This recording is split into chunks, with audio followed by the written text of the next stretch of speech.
The year was 1863, and the dust of the American West settled over the quiet settlement of Pine Creek. For widow Eleanor Harlow and her young son Thomas, life on their isolated homestead was a delicate balance of grief and routine. Thomas, a boy on the cusp of manhood, had only known his mother's strength and the hollow absence of his father, William, who had died in a supposed hunting accident years prior. Their cabin, a simple wooden structure against a backdrop of towering pines, was a sanctuary of memory and solitude. The peace was shattered one sweltering afternoon with the arrival of Elias Thorne. He rode into Pine Creek on a horse as dark as his intent, his presence a stark contrast to the weary farmers and weathered townsfolk. Elias was charismatic, with a smile that didn't quite reach his eyes, and a quiet confidence that drew people in. To Thomas, who had yearned for a male figure in his life, Elias seemed like a beacon. He spoke of far-off lands, of daring adventures, and of a world beyond the farm's confines. "You've got the spirit of a pioneer, son," Elias said to Thomas, his voice a low, soothing rumble. "The West is for men who aren't afraid to carve their own destiny." Eleanor, however, felt a chill that had nothing to do with the midday sun. She watched Elias with a guarded suspicion. He was too smooth, too interested in their small, insignificant lives. She noticed the way his eyes lingered on the cabin, the way he seemed to be sizing up their land. Her late husband, William, had always taught her to trust her instincts, and every fiber of her being screamed that this man was a danger. "We don't get many strangers around here," Eleanor said, her voice a calm shield. "You on your way somewhere?" Elias's smile widened. "Just passing through, ma'am. Heard there's good work for a man with a steady hand and a strong back." He ended up staying in a makeshift camp by the creek, and soon he was a familiar, if unnerving, presence in Pine Creek. He would often find reasons to visit the Harlow homestead, offering to help with chores or simply sharing stories with Thomas. Thomas, starved for a paternal connection, blossomed under Elias's attention. He would follow Elias around, listening to his tales and soaking up his wisdom like a dry sponge. Eleanor's unease grew into a knot of fear in her stomach. The first strange occurrence was a series of small, unsettling events. A favorite axe, a tool that had belonged to William, went missing. Thomas swore he had left it leaning against the woodpile. Then, a few days later, a beloved milk cow was found dead in the pasture, its neck twisted at an unnatural angle, with no visible signs of a struggle or predation. The townsfolk whispered about a wild animal, but Eleanor knew better. A primal fear, cold and sharp, began to take hold. One rainy evening, as the wind howled and the cabin creaked, Eleanor was rummaging through an old trunk in the attic, searching for a blanket. Her fingers brushed against a small, leather-bound book tucked away beneath her husband's old clothes. It was William's journal, a forgotten artifact from his life. Eleanor had never had the heart to look at it before, but now a morbid curiosity compelled her. She opened the worn pages. The handwriting was William's, familiar yet distant, and the ink was faded. The early entries were mundane, filled with notes about farming and the weather. But as she turned the pages, a new, darker narrative began to unfold. William wrote about a business deal, a partnership with a man he had trusted, a deal that had gone sour. His words were filled with a growing sense of betrayal and dread. Eleanor's heart pounded against her ribs. The journal entry dated just before his death was a chilling revelation. He wrote about being ambushed, of a man who had feigned friendship and then betrayed him for a claim of land. The final, scribbled lines were a desperate plea. "He's coming for me. My partner, Elias Thorne." The journal slipped from her trembling fingers and clattered onto the floorboards. The name echoed in her mind, a monstrous whisper. Elias Thorne. The man who had charmed his way into their lives, the man her son saw as a father figure, was the same man who had murdered her husband. The pieces clicked into place with horrifying clarity. The missing axe, the dead cow, the strange feeling of being watched. It was all part of a calculated, sinister game. Eleanor's first instinct was to flee, to grab Thomas and run into the night. But where would they go? This was their home, their land, and Elias was a shadow that had already enveloped them. She had to be smart, to be subtle. The journal was not just a relic of the past. It was a weapon. She had to protect her son, not from the open hostility of a stranger, but from the insidious charm of a killer who had come to finish what he started. She looked at her sleeping son, his face serene and innocent in the dim light. She thought of her husband, his memory now tainted by a brutal betrayal. The tranquil life they had built was a fragile illusion, and beneath it lay a darkness she was now forced to confront. The game had begun, and she was already a pawn. The suspense was a coiled snake in her gut, and the fear was a cold sweat on her brow. She had to win, not just for her and Thomas, but for William's memory. She carefully picked up the journal, its weight a new burden of dread and resolve. The game of cat and mouse had begun, and the hunter was already inside the house, wearing a mask of friendship. Eleanor knew she couldn't show her hand. She had to act as if nothing had changed, all while formulating a plan to expose the truth and save her son. The quiet darkness of Pine Creek had just become a stage for a macabre drama of revenge and survival. If you're captivated by this story and want to know what happens next, don't forget to like this video, leave a comment, and subscribe to the channel to make sure you don't miss the next chapters of this thrilling saga. The next morning, the sun rose over Pine Creek, casting long shadows across the valley. To the casual observer, it was just another day. But for Eleanor, the world had shifted. The cabin, once a place of safety, now felt like a cage. Every creak of the floorboards, every rustle of the leaves outside, was a potential threat. Her heart was a drumbeat of anxiety, but she forced a semblance of normalcy. She served Thomas breakfast, her hands steady, her expression calm. "I'm going to help Elias with the fencing today," Thomas said, his voice bright with enthusiasm. "He said he'd teach me how to build a stronger frame than even Pa did." Eleanor's spoon clattered against her bowl. The reference to William, used so casually by her son to praise his father's murderer, felt like a knife twisting in her gut. She swallowed the bitterness, a hard lump in her throat. "That's good, Thomas," she managed to say, her voice tight. "But stay close to the cabin. I need some things fetched from town later." Thomas, oblivious to the subtext, nodded happily. "All right, Ma." After he left, Eleanor felt the cold silence of the cabin close in on her. She retrieved the journal, her fingers tracing the faded handwriting. William had been meticulous, a man of detail. She found a page with a crude map, showing a small, unmarked patch of land near Pine Creek. The text next to it was a fragmented note. "The deed is hidden in the old pine. He'll never find it." The old pine. Eleanor knew the tree he meant. It stood a good distance from their homestead, a lone giant scarred by a lightning strike. William had always said it was a landmark for their land, a place where he used to sit and think. It was now a potential key to the puzzle. She spent the morning feigning chores, her eyes darting between the journal and the window. Every time she saw Elias and Thomas working together in the distance, a fresh wave of panic washed over her. Elias was a master manipulator. He was not just after the land, he was after her son, a way to gain control, to hurt her in the most personal way possible. He was a wolf, and Thomas was being lured into his jaws.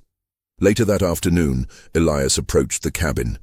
His smile was as wide as ever, but Eleanor saw the predatory glint in his eyes. "Eleanor, ma'am," he said, tipping his hat.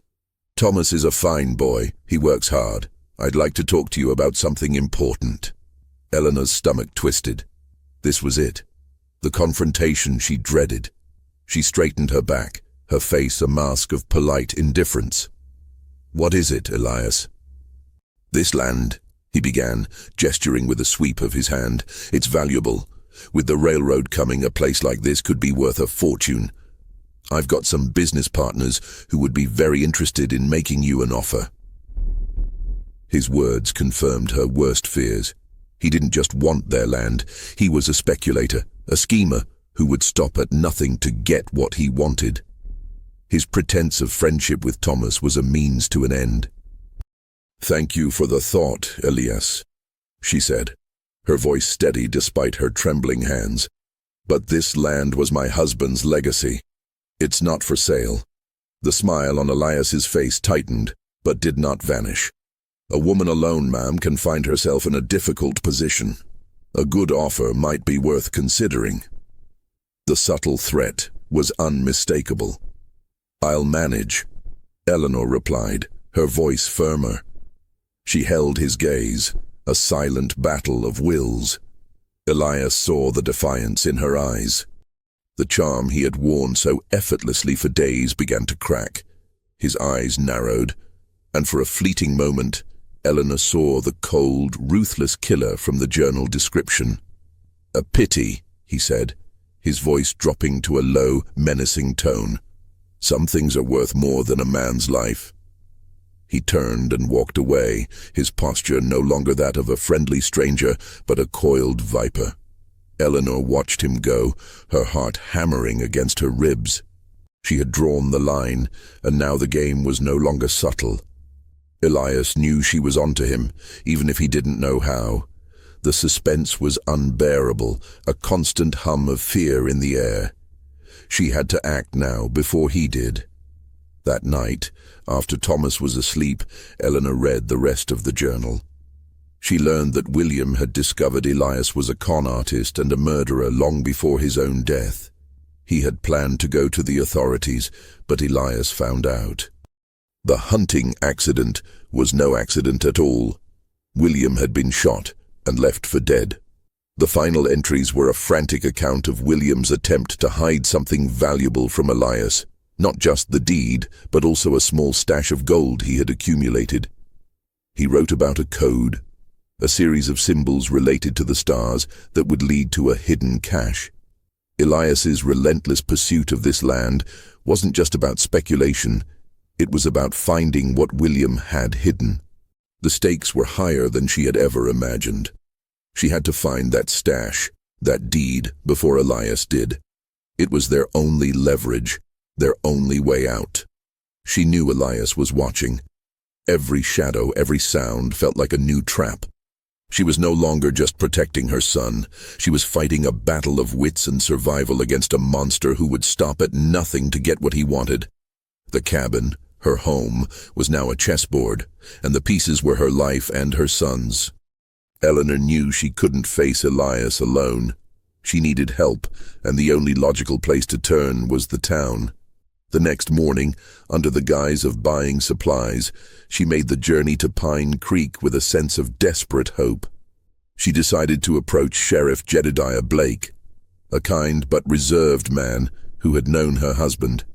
She found him in his small office, its air thick with the smell of old paper and dust. She laid out her story, her voice a mix of urgency and restraint. She spoke of the journal, her husband's final words, and the unsettling behavior of Elias Thorne. "He's after our land, Jedediah," she said, her voice dropping to a whisper. "He killed William. The journal says so. He's a dangerous man." Sheriff Blake listened, his expression neutral. He stroked his chin, his eyes thoughtful. "Eleanor, I understand you're grieving. It's a heavy burden, but a man's a man. Elias Thorne seems like a decent sort. He's been friendly, helped out around town. He's even bought a few rounds at the saloon." His words were a cold shower. Eleanor felt her hopes wither. "But the journal—" William wrote his name. "A journal entry is not proof, Eleanor," the sheriff said gently. "It's a man's last thoughts, written in a state of distress. It could be a delusion. People say things when they're near death." He stood up, signaling the end of the conversation. "I'll keep an eye on him, of course, but I can't arrest a man on the word of a dead man's journal." Eleanor left the office, her heart heavy. She tried to talk to Mrs. Gable, a friendly neighbor, and Mr. Peterson, the general store owner. Their reactions were the same, sympathy mixed with disbelief. They spoke of Elias's kindness, his generosity, and his plans to help improve the town. Elias had been a master at building trust and a good reputation, a cunning mask to hide his true nature. Eleanor was a grieving widow. Elias was a pillar of the community. She was alone. The psychological toll was immense. She started to doubt herself. Was it possible she was just paranoid? The fear of being wrong, of seeing a monster where there was only a helpful man, was almost as bad as the fear of being right. But then she would remember the cold look in his eyes, the dead cow, the missing axe, and the truth would come rushing back. The isolation created a rift between her and Thomas. He noticed her trips to town, her secret meetings. He also saw her growing suspicion of Elias, the man who was teaching him to be a man. "Ma, why are you being so mean to Elias?" Thomas asked one evening, his tone a mix of hurt and confusion. "He's helping us. He's a good man." "Thomas, you don't understand," she said, trying to find the right words. "He's not who you think he is." "He's been more of a father to me than anyone ever has been," Thomas retorted, his voice rising in frustration. "Pa is gone. He's a memory. Elias is here." The words were a direct hit. Eleanor's heart ached. Her son was caught in the middle, a pawn in Elias's game. She couldn't tell him the truth without potentially putting him in more danger. She had to protect him from Elias and from the brutal reality of their situation. Back in the solitude of the cabin, she returned to the journal. The map of the land, the crude drawings of stars and a hidden cache. She began to see the pattern. The symbols weren't just stars. They were constellations, a specific sequence that would point to a specific spot. William had been a man of logic and puzzles. This was his last testament, his final act of defiance. She had to find it. This was her only chance. The suspense was no longer about Elias's actions, but about her own. She had to move, but how? Elias was always nearby, always watching. He had eyes and ears in the town, and no one would believe her. She was on her own, a woman against a murderer, armed only with a dead man's journal and her wits. The weight of it all was crushing. The night felt colder, the silence louder, and the fear more palpable than ever before. She was trapped, and the walls were closing in. The air was thick with the scent of pine and impending storm. The sky, once a brilliant blue, had turned a bruised purple, and the wind began to whisper through the trees, a low, mournful sound. The changing weather mirrored the tension at the Harlow homestead. Elias had not been seen for a day, but his absence was more unnerving than his presence. It felt like the calm before a hurricane. He arrived late in the afternoon, riding up to the cabin with a confident air. He dismounted and walked with purpose, holding a rolled-up document in his hand. Thomas was in the barn, but Elias's eyes were fixed on Eleanor. He found her on the porch, mending a tear in a blanket. "Eleanor, ma'am," he said, his voice stripped of its previous false warmth. "I have a proposition for you." He unrolled the document. It was a formal-looking deed of sale, with the lines filled out for their land. "This is an official offer. My partners are prepared to pay you a handsome sum, more than enough for you and Thomas to start a new life somewhere else." Eleanor's hands stilled. She saw the trap in his words. This wasn't a friendly offer, it was an ultimatum. He was no longer trying to charm her. He was trying to pressure her. "I told you, Elias," she said, her voice low, "this land is not for sale." Elias's smile was gone, replaced by a cold, hard line. "I'm not asking, Eleanor. This is your last chance to do this the easy way. My partners are not patient men. They will get this land one way or another." The subtle threat had been replaced by an open one. He was revealing his true hand. He no longer needed his mask of friendship. Eleanor's mind raced. He knew something she didn't. He knew she wouldn't sell, and he had a contingency plan. She had to stall. "What do you mean, one way or another?" she asked, her voice betraying a hint of the fear she felt. Elias leaned in, his voice a chilling whisper. "Your husband was a very foolish man. He had a secret that would make this land very, very valuable. He thought he could hide it from me.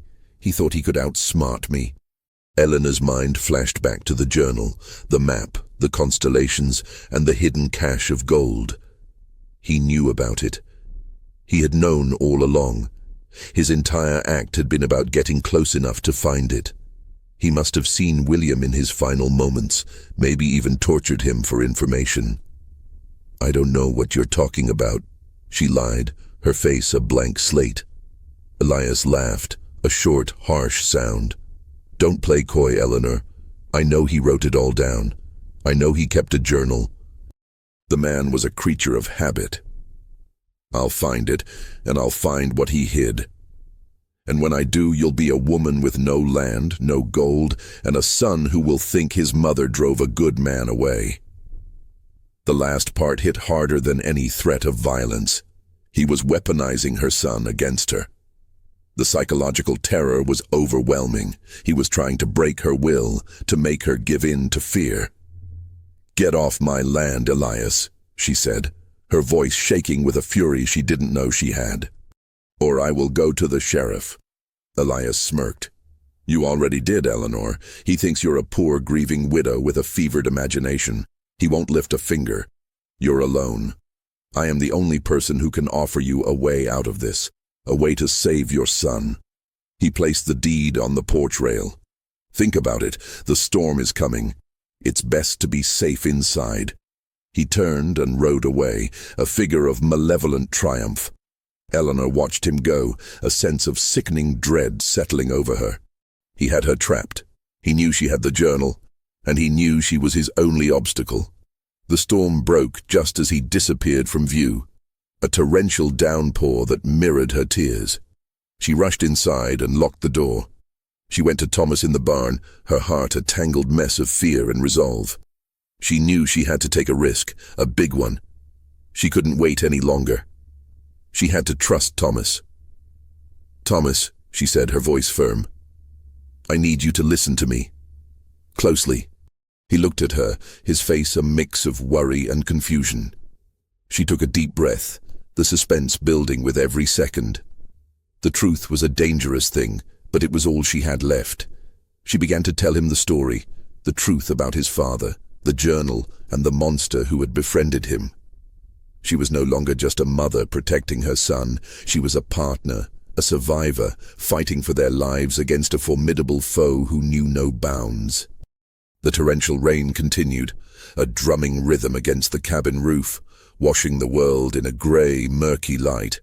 For Eleanor, it was a blessing in disguise. It kept Elias away and provided a cover for her to act. After her confession, Thomas sat in stunned silence. The boy who had so admired Elias was now staring at his mother with a new, somber understanding. His idol was a murderer, his father a victim. "He's a wolf, Thomas," she said, her voice soft but firm. "And he's after something Pa hid, something that can save us." Thomas's boyish face hardened with a quiet resolve she had never seen before. "What is it, Ma?" Eleanor showed him the journal, pointing to the crude map and the constellations. "This is a key. Pa always said the stars were his guide. These are not just any stars. They are a code. They lead to something Pa called the legacy." Together they spent the next day deciphering the clues. Thomas, with his keen eye for detail, pointed out a small, faded entry that Eleanor had missed. "The shadow points the way when the sun is at its highest." It was a clue about a specific time of day. The sun, a shadow, a specific direction. "It's about the old lightning-scarred pine," Thomas said, his voice filled with a new kind of certainty. "The shadow of that tree at noon." A plan began to form. They would have to venture out in the storm, under the cover of the relentless downpour, to find the hidden cache. It was a risk, but staying put was a greater one. The suspense was a coiled spring ready to snap at any moment. Elias was a predator, and he was likely biding his time, waiting for them to make a move. He would assume they would go out when the sun returned, not in the heart of a storm. That night, as the storm raged, they prepared. Eleanor packed a small satchel with food, water, and the journal. Thomas sharpened a small hunting knife, his hands steady. They were no longer a mother and son, but a team, fighting for their survival. "Are you scared, Ma?" Thomas asked, his voice low in the darkness. "Terrified," she admitted. "But we are not helpless." The rain finally began to subside in the early hours of the morning, replaced by a thick, oppressive fog that clung to the trees like a shroud. It was the perfect cover. They left the cabin before dawn, the air heavy and cool. They moved silently, following the familiar path toward the old pine, their senses on high alert. Every snapped twig, every rustle of a bush, felt like a sign of Elias's presence. As they neared the old pine, the fog began to lift, revealing the stark, eerie landscape. The tree stood sentinel, its massive trunk scarred and blackened. Eleanor felt a rush of both fear and hope. They were close. The clues were right. "It's a small cavity at the base of the tree on the north side," Thomas said, pointing to a series of marks on the journal. He said he used a specific tool to make it. They began to search, their hands running over the rough bark, feeling for any indentation. Eleanor felt a sharp, metallic object in her mind's eye, her father's old hand drill. Could it be? She looked at Thomas, and he nodded. He remembered his grandfather's drill. "He always said it was for carving a place to rest his hand," Thomas said. "He was a craftsman." And then, with a sharp intake of breath, she found it. A small wooden plug, almost perfectly camouflaged by the bark. She worked at it with the hunting knife until it came loose. Inside the cavity was a small leather pouch. Her hands trembled as she pulled it out. It was heavy. Inside, wrapped in a faded piece of cloth, was a stack of official-looking papers and a small, heavy sack. The gold. The deed to the land, formally registered, and a small but significant cache of gold coins. William had not just planned for their future, he had planned for their protection. He had given them the means to fight back. A twig snapped behind them. They froze. The sound was too close, too deliberate. Elias. He must have been watching them all along, waiting for them to lead him to the treasure. Eleanor's blood ran cold. The hunt was over, and the trap was sprung. The air was filled with a new kind of dread, one not of uncertainty, but of a certain, terrifying reality. They had what they needed, but now they were in a desperate race for their lives. The snapping twig was followed by a familiar, menacing voice that seemed to have materialized from the very air around them. "Well, well, I knew you'd find it, Eleanor." Elias Thorne stepped out from behind a thicket of brush, a hunting rifle held loosely in his hands, as if it were a natural extension of his arm. His smile was no longer charming or disarming. It was a cruel, satisfied smirk that twisted his features into a mask of pure malevolence.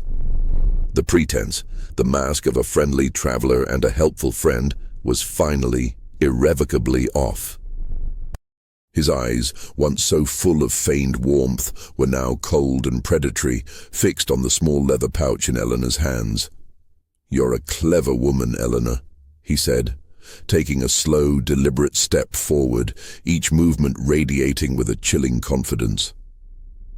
"I almost gave you credit for being a fool, and the boy," he added, his gaze flicking to Thomas. "He's a chip off the old block, too smart for his own good."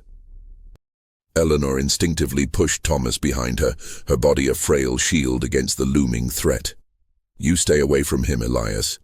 Her voice, though a little shaky, held a fierce maternal protectiveness that was far stronger than any physical defense.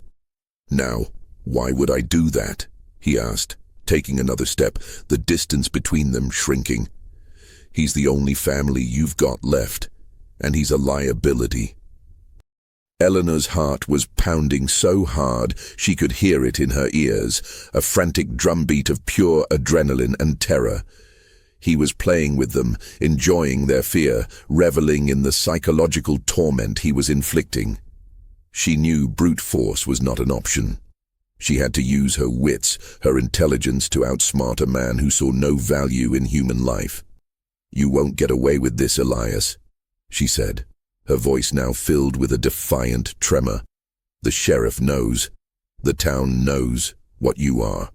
Elias laughed, a dry, rattling sound that seemed to mock the very idea of justice. "The sheriff thinks you're crazy, Eleanor. I'm a good man in town. Everyone says so. You're a hysterical woman in the wilderness. Who do you think they'll believe?" His words were a direct assault on her sanity and credibility, reinforcing the isolation she had felt in Pine Creek. He pointed the rifle at her, the cold barrel gleaming ominously in the dim light of the forest. "The journal. Give it to me. And the gold. Everything. And maybe, just maybe, I'll let you and the boy walk away." Eleanor knew it was a lie, a final, cruel manipulation. He would never let them live. She took a deep breath, trying to calm the frantic terror that threatened to paralyze her. She clutched the pouch with the deed and gold, her knuckles white with strain. "What you did to William," she said, her voice filled with a desperate, righteous fury. "It was for a piece of land." "Land is worth more than a man's life, Mom," he said, his smile returning, a chilling expression of his twisted morality. "Besides, your husband was in my way. He was going to expose me. The gold was just a nice little bonus, and now I've got it all." He took another step, closer now. His eyes, devoid of any humanity, were fixed on the pouch in her hand, the prize that had driven him to murder and deception. The suspense was unbearable, a thick, suffocating blanket of dread that made it hard to breathe. "Give it to me, Eleanor. Don't make this difficult." Eleanor's mind raced, a whirlwind of frantic thoughts. The journal, her only formal proof, was in her satchel, which she had dropped on the ground when she heard him. The pouch with the deed and gold was in her hands. She had to create a distraction, a momentary lapse in his focus. "What do you know about the stars, Elias?" she asked, her voice surprisingly steady, a calm island in the storm of her emotions. "Pa's journal. It has a special entry, a code, for a whole lot more." Elias's eyes narrowed, a flicker of suspicion mixed with greed. "Don't lie to me." "I'm not," she said, taking a subtle step to her left, changing her position just enough to make him readjust. "A whole lot of gold, enough to buy a town. It's hidden in the old caves up the mountain, but you need the code. It's in the journal." "It's the final piece." His greed was a palpable thing, a tangible presence in the air. His eyes darted to the satchel on the ground, and for a split second, the focus on her hands lessened. It was all she needed. With a sudden, violent lunge, she threw the pouch with the gold and the deed at his face. The pouch hit him squarely, the force of the impact surprising him. The rifle shot went wild, a loud, jarring sound that echoed through the pines, a sound that in that moment sounded like a gunshot from a firing squad. He stumbled back, momentarily blinded by the flying coins and papers. "Run, Thomas! Run!" she screamed, her voice raw with desperation. Thomas didn't hesitate. He scrambled away, disappearing into the thick brush, a ghost in the trees. Elias, disoriented for a moment, recovered, his eyes now filled with a murderous rage, fixed on Eleanor. He raised his rifle again, and she knew she had only seconds. She dived behind the thick, gnarled trunk of the old pine, the bullet splintering the wood just above her head, a violent shower of bark and wood dust. She scrambled to her feet, grabbing her satchel as she ran, her heart pounding a frantic rhythm.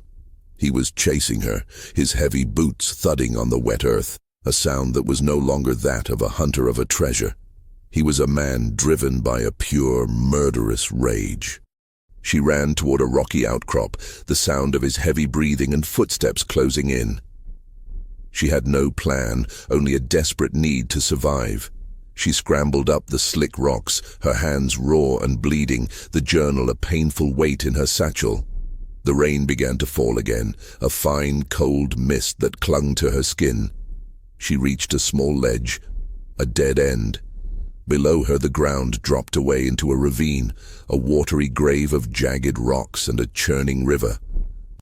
Elias was right behind her, his face a mask of pure hate.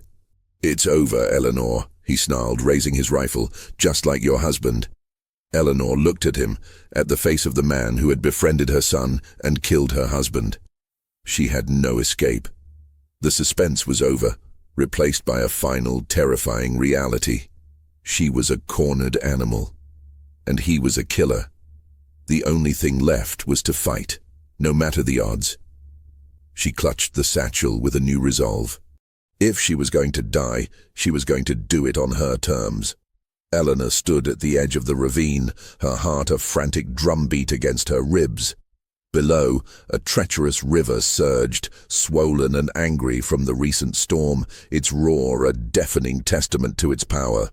Elias stood a few feet away, his rifle leveled at her chest, a look of grim satisfaction on his face. The rain began to fall again, cold and persistent, a chilling curtain of dread. "I gave you a chance, Eleanor," he said, his voice a low growl of triumph. "You were foolish to run." Eleanor knew there was no talking her way out of this. He had come too far. He had taken too many risks. He was a man who had murdered once and had no compunction about doing it again. She had to take a risk of her own, a desperate gamble on a slim chance of survival. She had to rely on a desperation he couldn't comprehend, a primal need to protect her son. "The journal is my proof, Elias," she said, her voice steady despite her fear. "It's all written down. The sheriff has a copy." She lied, hoping the bluff would buy her a second, a fleeting moment of doubt in his cold, calculating mind. A flicker of doubt crossed his face. It was all she needed. With a guttural cry, she threw the satchel containing the journal at him. He recoiled, his hand instinctively coming up to catch it, his aim wavering. In that split second, Eleanor turned and leapt. She didn't jump into the ravine, which would have been a certain death. Instead, she threw herself sideways, scrambling for purchase on a narrow, almost invisible ledge just below the lip of the ravine. The surprise threw Elias off completely. He fired, the shot echoing off the rocks with a deafening report, but the bullet only grazed her shoulder. She screamed in pain as she tumbled, her fingers desperately searching for a handhold. She slipped, her body falling, but a thorny bush broke her fall, and she landed on a patch of soft mud on the ravine's steep side. The satchel, along with the journal, fell from her grasp and tumbled down into the roaring water below, swallowed by the churning current. Elias peered over the edge, a look of shocked fury on his face. He saw her, bruised and bleeding, clinging to the muddy side of the ravine. The journal, the one thing that could truly incriminate him, was gone, swallowed by the river. He gave a victorious, cruel laugh. "That's a shame, Eleanor," he shouted over the roar of the water. "Now you have nothing. I win." He raised his rifle, but then a voice from the woods called out, "Eleanor! Ma!" It was Thomas. Elias's head whipped around. He saw the boy emerging from the trees, his face pale with terror. Elias grinned, his expression transforming into one of pure, malicious glee. The boy, he was the final piece of the puzzle, the ultimate revenge. "Thomas, run!" Eleanor screamed, her voice raw with a mother's terror. But it was too late. Elias had already changed his mind. He didn't need to finish her off now. He could hunt her son, and that would be a far more satisfying kind of vengeance. He turned and started running toward Thomas, the predator now fully focused on his new, more vulnerable prey. Eleanor, her shoulder a burning agony, knew she couldn't let that happen. She had to warn him. She had to save him. She began to climb, pulling herself up the treacherous, muddy incline, her strength fueled by a mother's desperate love. Meanwhile, Thomas, seeing Elias's malevolent approach, turned and ran. He ran back into the woods, toward the direction of the town, hoping to get to someone, anyone. But he was just a boy, and Elias was a seasoned hunter, a predator who knew the land. The chase was on. Eleanor finally reached the top of the ravine, her body battered and exhausted, her clothes torn and mud-stained. She could hear the crashing of branches and the distant shouts. She had to follow them. She had to find Thomas before Elias did. She had no weapon, no plan, just a fierce determination. She was no longer just a woman fighting for her life. She was a wounded lioness protecting her cub. The suspense was no longer a hum. It was a shriek, a terrifying reality that had been set in motion by her one desperate act. She had lost the journal, her only proof, and now her son was in mortal danger. This was a new level of terror, one that she had never imagined possible. She ran, a single thought in her mind: to find Thomas. She pushed through the thorny brush, ignoring the scrapes and bruises, her eyes fixed on the path ahead. The sun began to set, casting a pale, mournful light on the darkening woods, and Eleanor knew she was running a race against time, and a man who had already killed once. The stakes are higher than ever, and Eleanor and Thomas are fighting for their lives. If you're on the edge of your seat, don't forget to like this video, leave a comment with your theories, and subscribe to the channel to see how this all ends. Your support helps us tell more thrilling stories. The chase led them deeper into the tangled, unforgiving woods as night fell. The air grew colder, and the dense canopy of trees blocked out what little moonlight there was, plunging the forest into an impenetrable darkness. Eleanor, her injured shoulder a throbbing ache that pulsed with every desperate stride, followed the panicked cries of Thomas and the relentless pursuit of Elias. She had lost her weapon, her proof, and the hope that had sustained her seemed as fragile as a spider's silk in a storm. She stumbled over roots and rocks, the exhaustion and fear threatening to swallow her whole. The woods, once a symbol of her home's quiet beauty, now felt like a living, breathing predator. But then, amidst the rustling leaves and her own gasping breaths, she heard a new sound, a low, mournful baying that cut through the night. It was the sound of a hound, a sound of loyalty and purpose. Her heart, which had been a drumbeat of pure terror, fluttered with a tiny, fragile spark of hope. The baying grew louder, closer, and with it, the sounds of Elias's pursuit seemed to falter. She burst through a thicket of gnarled vines and saw a sight that brought tears to her eyes. There was Thomas, his back pressed against the rough bark of an ancient oak, his small body trembling with fear, but a small black and tan hound by his side. Its teeth were bared in a silent snarl, its loyal eyes fixed on Elias, who stood a few feet away, his face contorted in frustrated rage. A figure emerged from the deeper shadows of the woods. It was old Samuel, a reclusive trapper who lived in the most remote part of the forest. He was a silent, stern man with a weather-beaten face, known for his deep respect for the land and his unwavering loyalty to those he considered friends. "Elias Thorne," Samuel said, his voice a low, gravelly rumble that seemed to carry the weight of the forest itself. "I don't believe we've had the pleasure."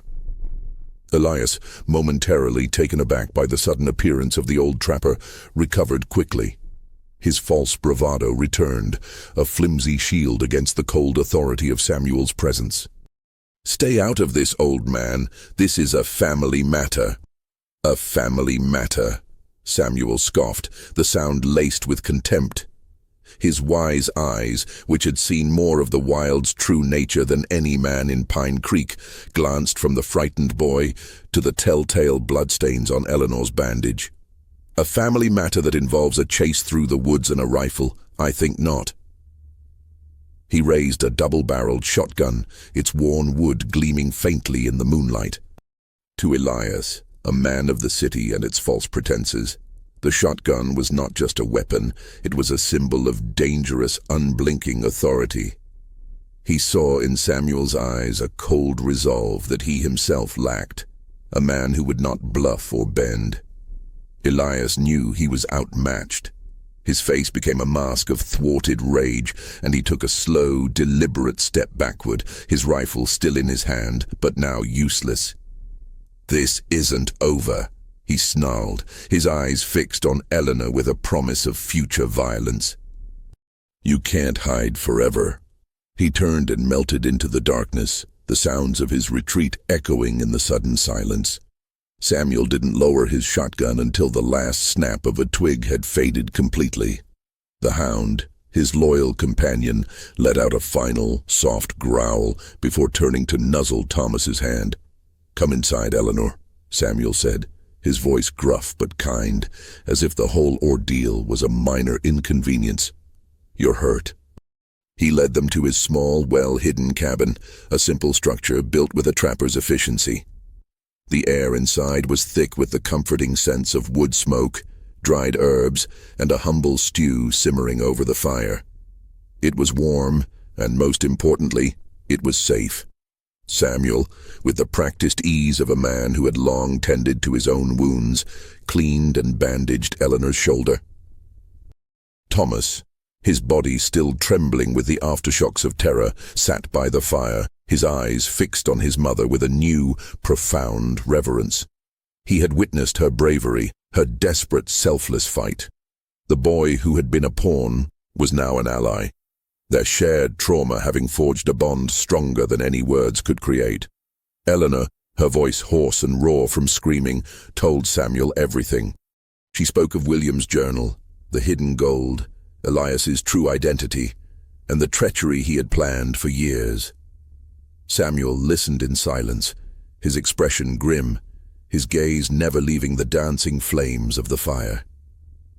"I always knew that man was trouble," he said, his voice quiet, filled with the wisdom of a man who could see a person's character in the way they walked and talked. Too slick for his own good. The kind of man who would steal the stars from the sky if he thought he could sell them. He looked at Eleanor, his eyes filled with compassion. "The journal is gone, you say?" Eleanor nodded, a bitter despair settling in her heart. "It fell into the river. My only proof." "Proof is in the truth, Eleanor," Samuel said, his voice firm, "and the truth has a way of coming out." He handed her a bowl of warm, nourishing broth. "Rest. We will go to the town tomorrow. We'll face him together." Eleanor felt a wave of relief so powerful it almost brought her to her knees. She was no longer alone. The crushing weight of her secret, her fear, and her desperation had been lifted by the simple kindness and unwavering integrity of a silent, honest man.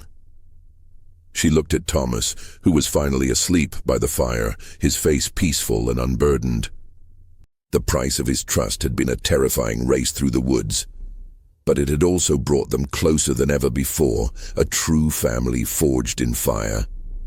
She knew Elias was a dangerous man. He would not stop. He would be in the town, spinning more lies, trying to turn the people against her, painting her as a hysterical woman. But now, she had a new plan. She had an ally, a witness, and she had the truth. They would go back to Pine Creek, not to run, but to fight. She would face Elias Thorne in a place where his charm was his greatest weapon, and she would use her own strength and the loyalty of a good man to bring him down. The final confrontation was coming, and she was ready for it. The psychological terror had turned into a fierce determination, and the suspense had become a countdown to the final, necessary act. The next morning the sun rose, casting a clean, brilliant light over the world. It felt like a new day, a new beginning. Eleanor and Thomas, accompanied by Samuel, rode toward Pine Creek. Eleanor's shoulder ached, a constant reminder of the previous night's ordeal. But the pain was a dull thing compared to the fire of her resolve. They were no longer running, they were going back, not as victims but as accusers. As they rode into town, the quiet, rustic main street was already bustling with activity. They saw Elias at the general store, his back turned to them, talking to Sheriff Blake and a small group of townsfolk. He was smiling, gesturing with his hands, a picture of charismatic honesty. He had already started to spin his version of the story, undoubtedly painting Eleanor as a woman unhinged by grief and Elias as the brave man who tried to help her. Eleanor took a deep, steadying breath. This was it, the moment of truth. She dismounted, her back straight and her gaze fixed. She walked toward the group with a quiet purpose, Thomas and Samuel right behind her, their presence a silent testimony to her truth. "Eleanor," Elias said, his smile freezing on his face as he saw her. The shock in his eyes was palpable. "Thank God you're safe. We've been so worried. I was just telling the sheriff that you and the boy ran off into the woods in a fit of grief." Eleanor ignored him. She looked at Sheriff Blake, whose face was a mix of surprise and confusion. The man who had doubted her, who had turned her away, now looked at her with a new, hesitant curiosity. "Sheriff," she said, her voice steady and clear, carrying across the small street. "I have something to say, something about this man." She pointed at Elias, her finger unwavering.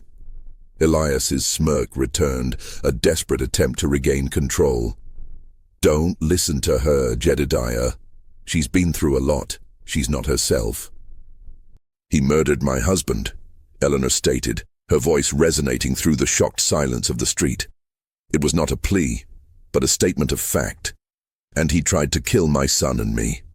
The townsfolk gasped, their faces a mix of disbelief and dawning horror. Elias's charm evaporated completely, replaced by a cold fury. Lies, hysterical lies. "The journal is gone," Eleanor admitted, looking directly at the townsfolk, her honesty her greatest weapon.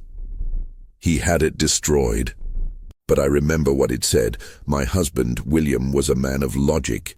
He hid not just the deed to our land and a small amount of gold, but also a final warning. He said Elias would be after it. He said he would be coming to finish what he started." A man in the crowd, Mr. Peterson, the general store owner, spoke up, his voice tinged with doubt. "But Elias has been nothing but kind. He helped me fix my roof. He bought us drinks at the saloon." "He's a master of manipulation," Eleanor replied, her voice firm. "He has everyone fooled. He murdered my husband for a piece of land, and that land is now legally mine. The deed is still out there in that gold pouch, and the gold itself. He has both in his possession." "That's a lie," Elias shouted, his calm demeanor finally cracking. His face was blotchy with rage, and his hands trembled. "I don't have anything. She's just trying to slander a good man's name." Eleanor looked at Sheriff Blake, her gaze unflinching. "He's a con artist, Sheriff, a man who preys on the vulnerable. Look at him. The calm is gone. He's cornered." The suspense was a living, breathing thing in the air. The townsfolk were looking from the calm, injured woman to the ranting, frantic man. Elias's composure was slipping fast. He was beginning to sweat, his eyes darting frantically from face to face. "I've done nothing wrong," Elias shouted, his voice cracking with desperation. "I'm a respectable man." Then old Samuel spoke. His voice was low and firm, cutting through Elias's tirade like a sharp knife. "I found this at the place where Eleanor was attacked. It fell out of his rifle, Sheriff." He held out a small, worn leather pouch. It was the very pouch Eleanor had thrown at Elias, and it still contained the deed and the gold. Elias's eyes widened in horror. He had been so focused on getting rid of Eleanor and Thomas that he hadn't realized he had dropped the very evidence that would incriminate him. It was a fatal mistake, born of his overconfidence and his singular focus on murder. "It's a plant," Elias screamed, his voice a high-pitched shriek. "She planted it. The old man is in on it." But the townsfolk were already murmuring. The evidence was irrefutable. Elias had the deed and the gold. A man wouldn't carry that on his person unless he had a reason. A man wouldn't be in the woods with a hunting rifle, chasing a woman and a boy, unless he had something to hide. Sheriff Blake looked at Elias, his expression hard and cold. I'm going to have to ask you to come with me, Elias. Elias, seeing the trap closing in, lunged for the sheriff's gun. But he was no match for a trained lawman. He was tackled to the ground, his struggle futile. He was just a con artist, a killer, not a fighter. Eleanor watched, her body numb with a profound sense of shock and relief. It was over. The man who had haunted their lives, who had killed her husband and terrorized her and her son, was finally brought to justice. The drama of the small town and the secrets it held had been laid bare in the light of day. The arrest of Elias Thorne sent a ripple of shock through Pine Creek. The charming stranger, the one who had been so helpful and so kind, was a monster. The townsfolk, initially skeptical of Eleanor's tale, now looked at her with a mix of awe and shame. They had been fooled by a man they had trusted, while she, a grieving widow, had seen the truth all along. The sheriff's office, after a thorough investigation, confirmed Eleanor's story. The journal, though lost, was a key piece of a puzzle that Elias, in his panic and arrogance, had completed himself. His lies, his flight, and his ultimate desperate act in the town square proved his guilt beyond a doubt. He was a man who saw no value in human life, only in the land it could possess. Eleanor and Thomas's relationship was forever changed. The ordeal had stripped away the last vestiges of his boyhood innocence, but it had replaced it with a profound understanding of strength and loyalty. He saw his mother not just as a protector, but as a survivor, a hero. He no longer saw his father as a vague, distant memory, but as a man who had loved his family enough to leave them the means to fight. The gold they had recovered would be more than enough to start a new life, but they decided to stay. This land was their home, their legacy. They had fought for it, and now it was truly theirs.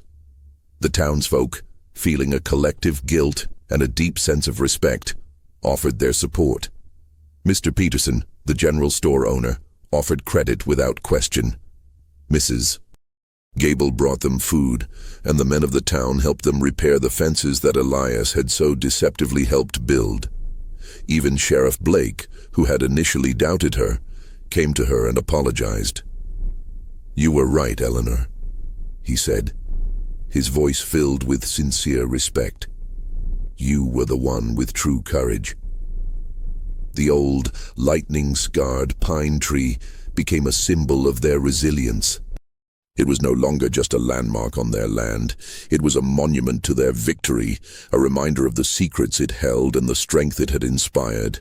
Thomas and Eleanor would often go there, not to remember the terror, but to remember their strength, their bond, and the memory of the man who had loved them enough to give them a way to fight.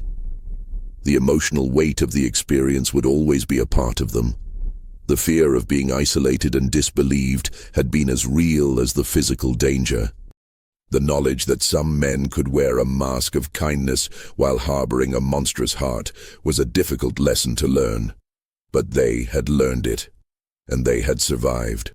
The final scene of the story sees Eleanor and Thomas a year later, sitting on the porch of their cabin.